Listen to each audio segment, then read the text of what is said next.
Hi. Last time we left off, we had just finished Lydia's lips and nose. We're all set with that. Today we're going to work on her hair. Before we do that, I would like to show you some project I've been working on for many, many years now.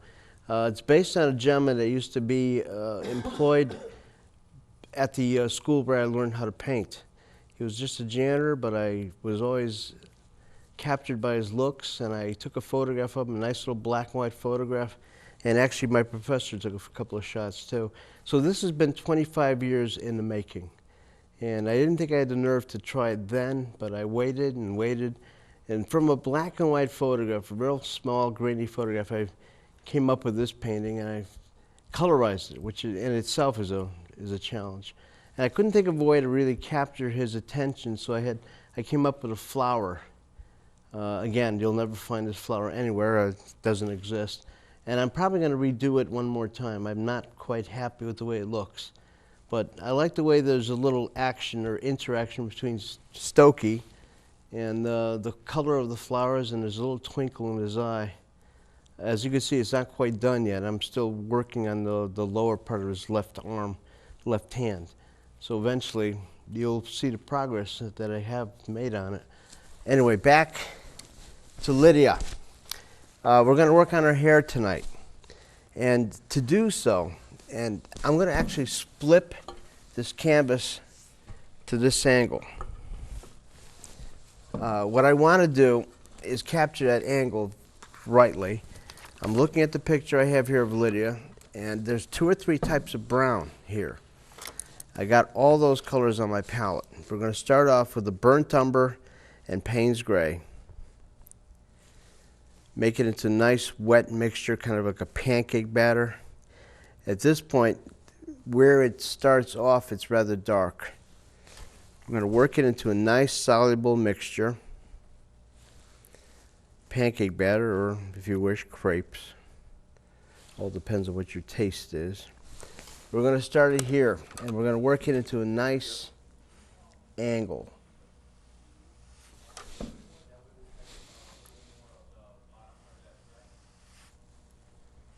We'll work it up more.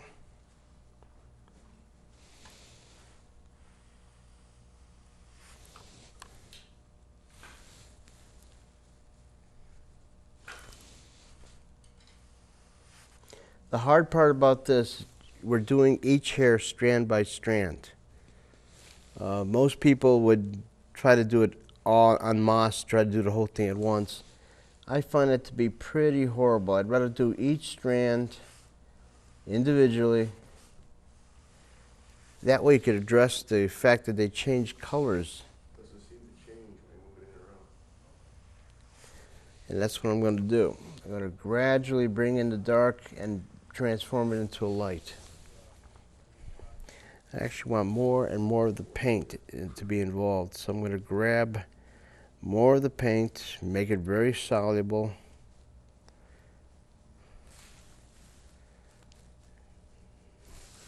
Do it again and again and again. This is going to be rather tedious. Doing hair is a very hard process. It's not like an eye or a nose or a lip where you pretty much have immediate results. With hair, it's a very tedious little process. And Lydia's hair, it starts off very dark.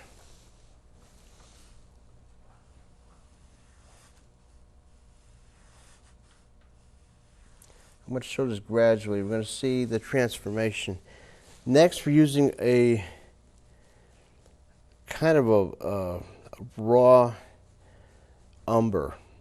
It's a cross between raw umber and raw sienna. In that you don't use one basic color. I don't like using one basic color. I like to blend colors. I think it's a little bit more correct.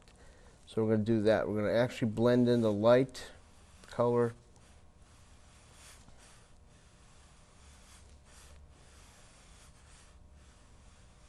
Go into even a lighter, just sienna.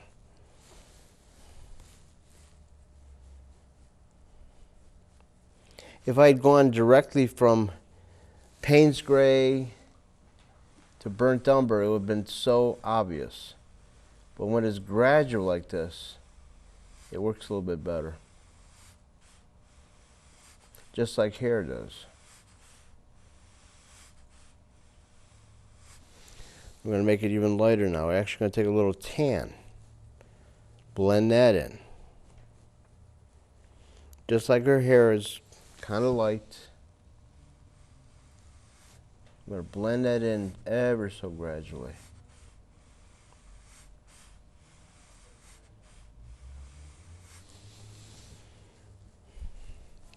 A little bit more tan. It becomes very light now, just like Lydia's hair has strands of light.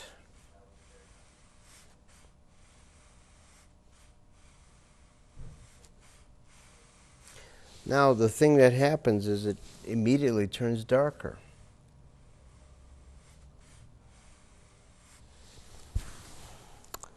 So what we're going to do is go back to the dark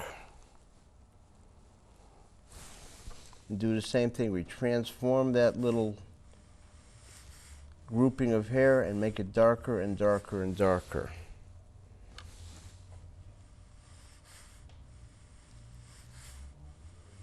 To really make this pop out, I'm going to put a little dark behind it. Just as in Lydia's hair, there's little dark groupings of hair which accompany any light, and that really brings a nice shine to it. So we're going to actually put a little bit more of this in the center of it, just so it really pops out more.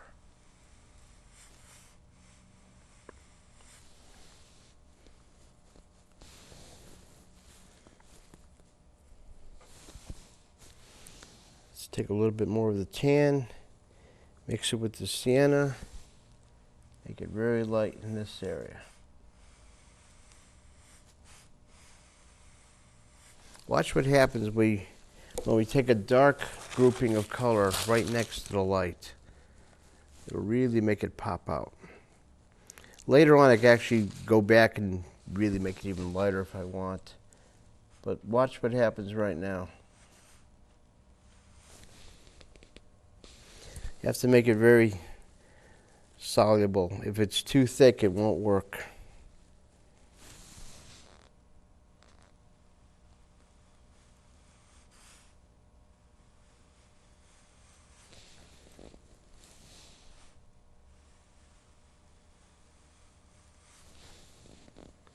You could always use something like Payne's Gray in between too. I'd rather do that in the very end as a tweaking it situation where I really want to bring out more of a dark. Right now I'm just interested in getting some basic pattern established. And beyond that, I'm basically just experimenting at this point. I want to establish some sort of rhyme.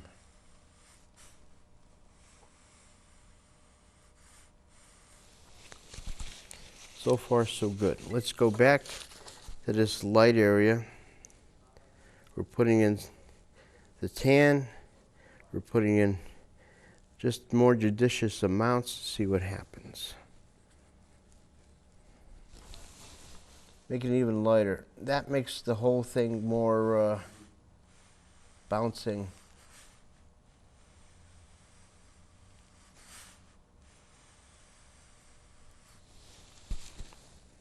Take it right up to the edge of the dark.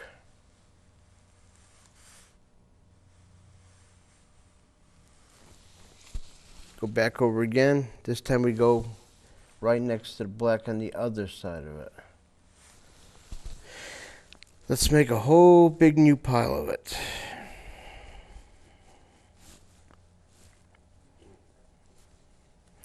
Here we go.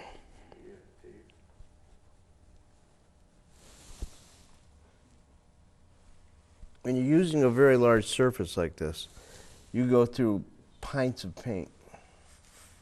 And that's why I don't like using small paints, small canvases, because you don't have a surface that really does stuff with color. You really need to establish a big surface to really involve color. a small amount. I don't really think it uses color effectively.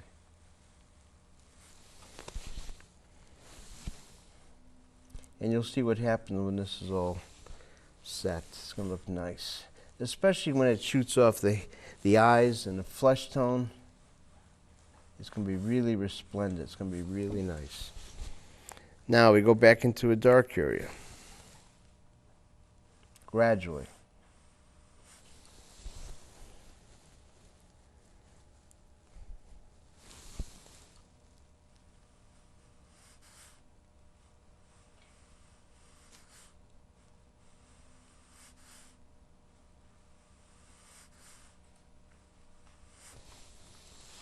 Let's do some more of the dark, little patterns. Sometimes you can actually make it thicker.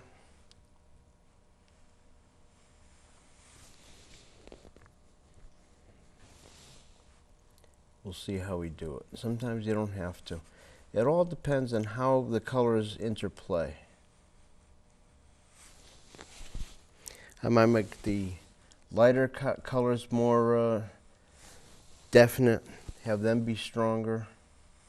I might make the dark colors be more strong. It all depends on what I see in the photograph. And a lot of times later on, let's say the model will make a presence, and I could look at her and see what I'd done wrong. So I use both the photograph and the model.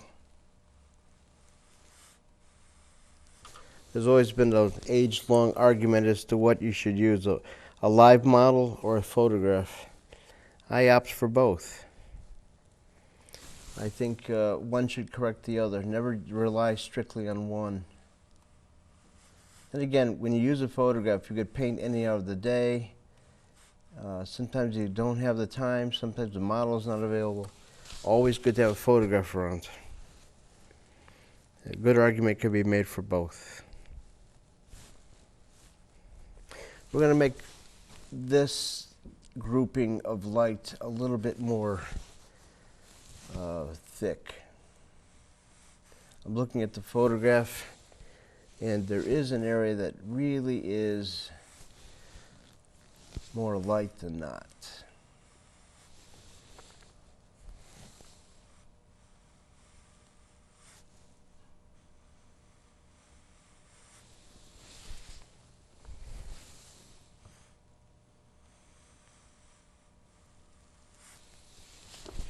We're going to make this twice as thick as the last one.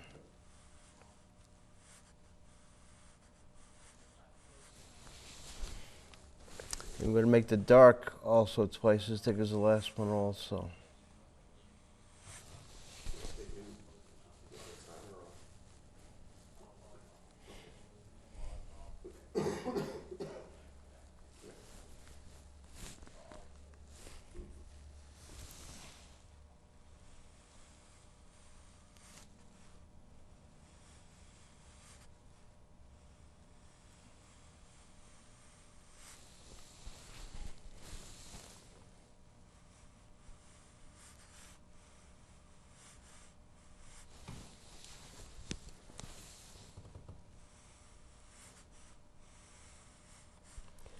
Looking at the photo, I can see exactly how much each area changes.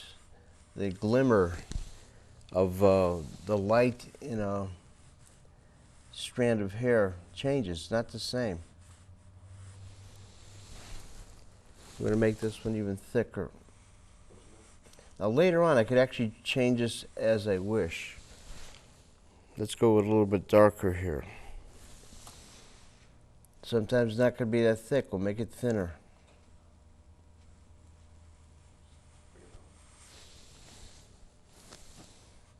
Just like here, it has its fine areas. Pink could be made to simulate that effect.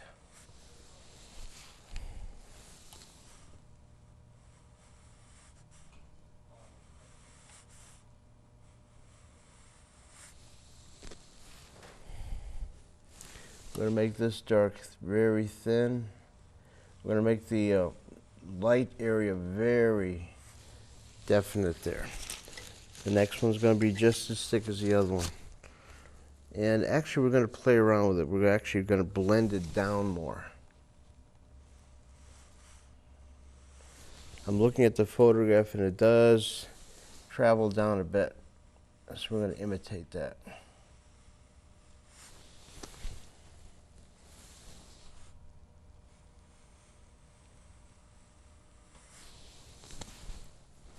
Coming out very good. The thing about Lydia is hair is not blonde, and she doesn't bleach it. These strands result through bleaching of the sun. A lot of times it's just the way light hits it. So to make it artificial looking would be a disservice, I think.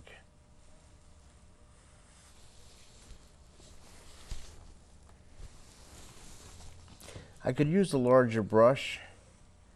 I think with hair it'd be, it wouldn't be correct. I think hair is so fine. I'd almost not opt for that. I'd rather use a small brush and do each hair by strand. Okay, let's do a little bit more of the light. I'm also glad I actually drew this first, because I have a little road map on the canvas because I drew each one of these hairs on there first. So I'm actually cross between look at the photograph, looking at what I drew, and what I want to just do as I ad lib. I don't really ad lib too much, but I probably will eventually. I'll ad lib, but I look back at this and see what is appropriate, what isn't.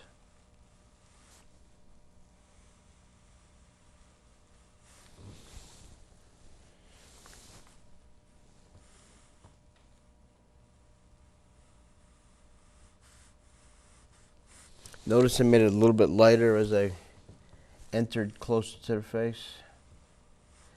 Seems to me the lighting, or perhaps the sun, is just a little bit more noticeable. I'm also going to enter some dark now.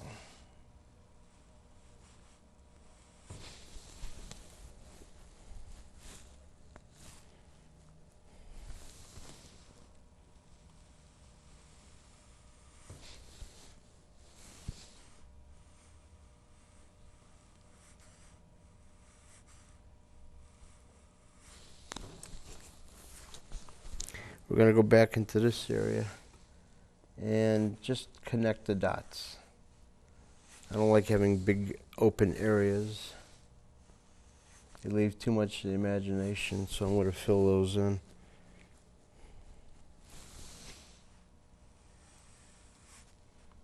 The good thing too is you can actually build in different gradations at this point. You can make it happen from light to dark, light to dark. I'm going to put in a little bit of the raw sienna, just kind of a nice light brown effect.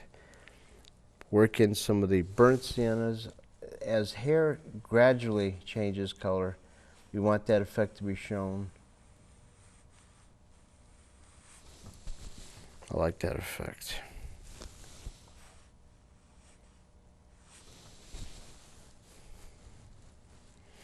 This is not painting done quickly. It's not something you just do with a house brush. This is the old-fashioned way. This is the way the masters did it. They would do every strand by rote. They would actually do it carefully. That's exactly the way I want to do it. I want every hair positioned just right. Today's painters do everything rather quickly. They have no patience and they want everything done as quickly as possible. Don't work on that type of agenda. Here we go. We'll make it a little bit light again. I'm going to actually put a little bit more raw sienna in there because it looks a little bit too pale.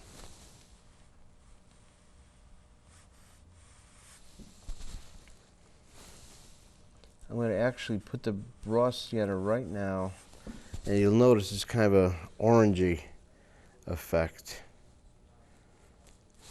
I'm going to put it right here. Her hair has that quality.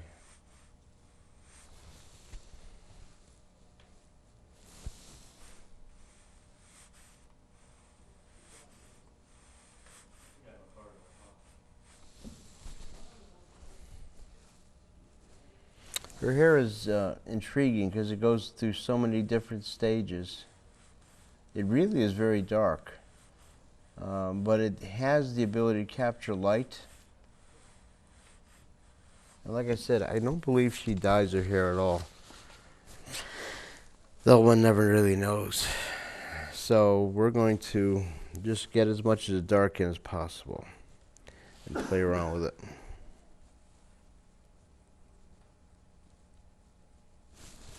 Put some more of the dark in gradually, gradually, gradually.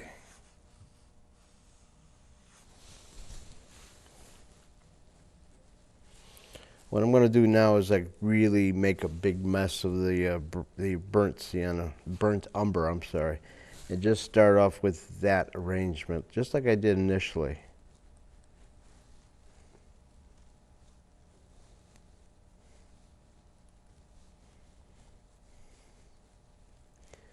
So let's see what happens.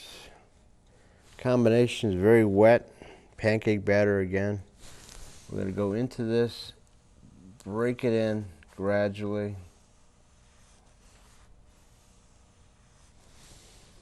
Do it again. I'm going to make a real big amount of it. I want to make just as much as I did when I started off. I did one just to begin with, just to show you how it's done. Now we're going to do a whole lot of it.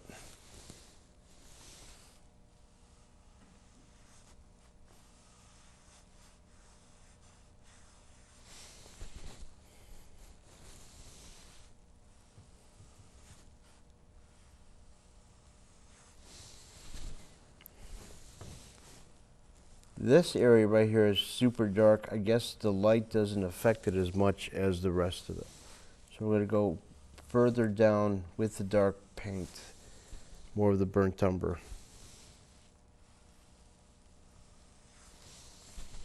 You can see the difference. You can see how dramatic it makes the light tones look. I'm going to put a very large amount. I might actually use a bigger brush to put that in. And it's not the same type of brush I've been using, because at this point I just want to put a big glop of paint in. You don't really see the strands so much here as you do. I'm going to put burnt umber, raw umber, and a little bit of Payne's gray, because it is that dark here.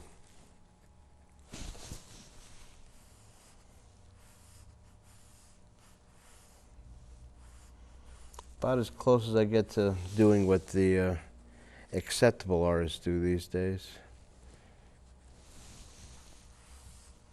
But I will only do this area that way. I'll go back to using my fine brush eventually.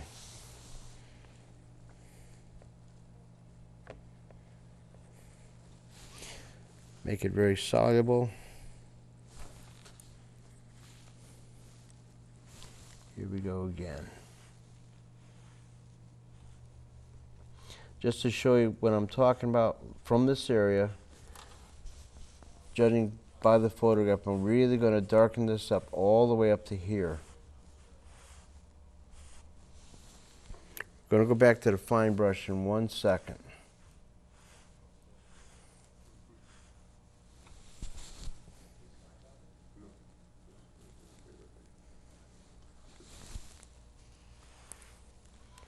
Back to the fine brush right now.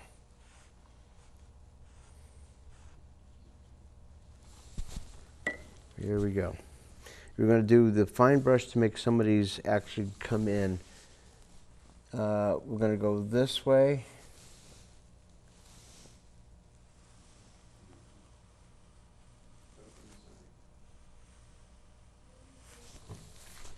Some more this way. Here there's a whole grouping that we could do. We're also going to take a little bit of umber, mix it in with a little bit of the sienna.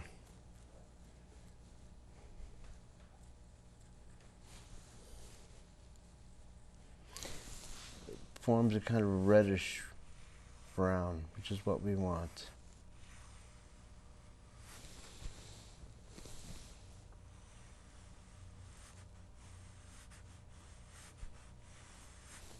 Let's go back into this area. We see a little bit more of the light area.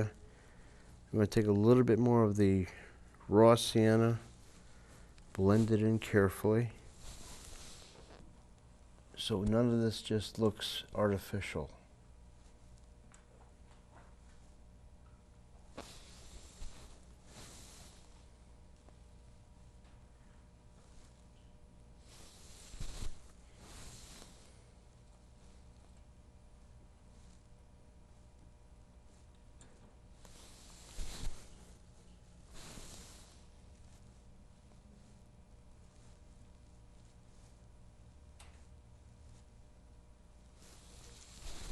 Take some more of the dark, bet some definition of lines in there so it doesn't look all light. We have to have a little bit of everything happen.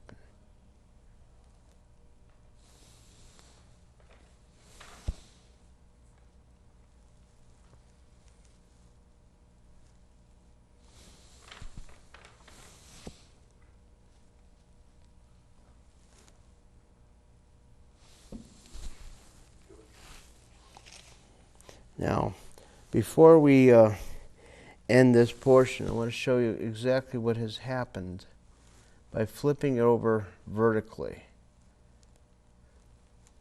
In a few seconds, anyway. Let's just do a little bit more here. Really have this come out.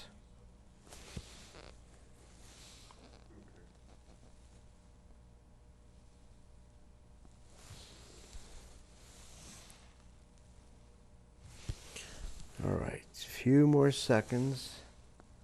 The light turns to dark, and the dark turns to light. Let's do that. Let's turn this upright, and we actually see what has happened. We have taken the dark, which is starting here, and making it light. Eventually, we're going to do more and more of it. You can see the actual photograph happens a lot. It happens in many sections, and what we're going to do is eventually do that again and again and again. We're not going to put her ear in. I chose not to do that. I could actually work a little bit from this angle. Now it's actually workable because I can see where I'm going. Let's work a little bit more with this particular area and bring it down. You can see exactly what's happening.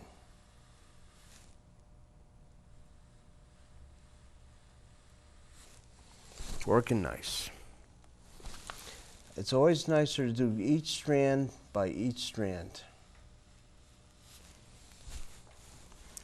That's working out rather nicely. The more you can see this happening, the more you'll understand this methodology. The only thing you have to be careful of is not to touch it as you're doing it. That's why it actually makes sense to paint it the way I was showing you.